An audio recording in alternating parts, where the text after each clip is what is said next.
Good day, I'm Theodore Henry, and this is your GIS News for Monday, June 19. As projected, the tourism industry has already welcomed over 1 million stopover visitors so far this year. This represents the largest number of arrivals over a 6-month period. It's a feat which tourism officials, including Minister Edmund Bartlett, has described as phenomenal. The minister, who was at Sangster International Airport to greet the millionth visitor recently, says that for the same period, the tourism sector has also earned in excess of $1.2 billion. It continues a positive growth trend for the sector, which produced $2.5 billion and foreign direct investment of over $500 million last year. Finance Minister Audley Shaw says government is developing regulations to govern interactive and online gaming. He says this is to guide a growing sector that offers tremendous potential for revenue earnings. Due to the expanded use of technology and the need to facilitate the growth of the industry, we have decided to fast-track legislation for interactive online gaming ahead of the merger of the commissions. Minister Shaw says the Betting, Gaming and Lotteries Commission is in the process of drafting legislation to establish a licensing regime and a regulatory supervision for operators of interactive gaming.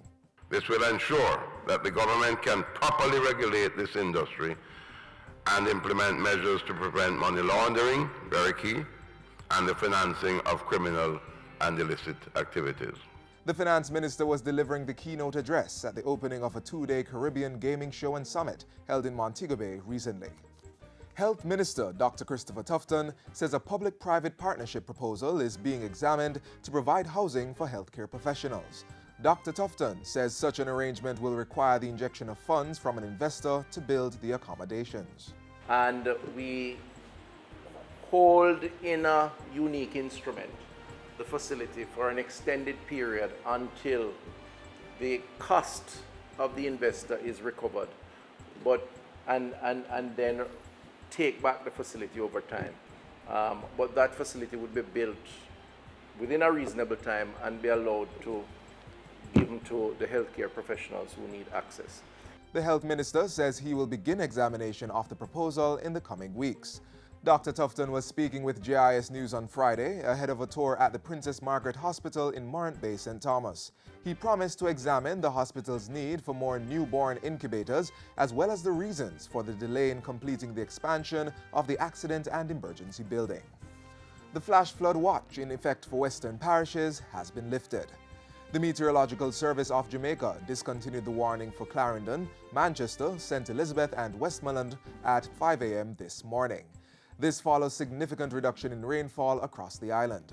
The Met Office is, however, still monitoring weather conditions with projections for light to moderate showers and isolated thunderstorms to continue across sections of mainly western parishes. Over the weekend, sections of the island were lashed by heavy rains which caused flooding, damaged roadways and downed trees.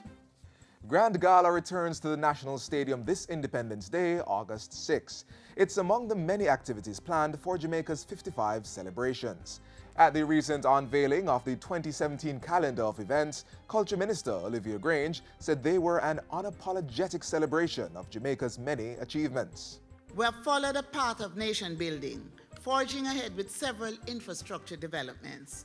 Today, we are proud to say Jamaica is a modern country which has established its place among the League of Nations. An Independence Grand Market and fireworks on the waterfront on Monday, August 7 are among a week of activities to celebrate Jamaica 55. Others include the Independence Festival Village, which opens at the National Arena on Saturday, July 29. Festival staples such as the Gospel Song and Miss Jamaica Festival Queen competitions are back, so too the World Reggae Dance Championships and a new edition, Kingston Reggae Night. There will also be street dances, concerts, church services, and flag-raising ceremonies in towns and communities across the country. And finally, the Jamaica Information Service, JIS, has donated a series of its culturally relevant publications to the Jamaica Intensive Reading Clinic, JIRC. The books are expected to be used in the JIRC's reading camps, which will be held across the island this summer. The packages were handed over by JIS's Chief Executive Officer, Donna Marie Rowe, on Friday, June 16. It covers our heritage, and we also have activity books and so on. This, we are so happy to be partnering with you to support the reading clinic. It is a very inspiring venture, and it will go very far away with our young people.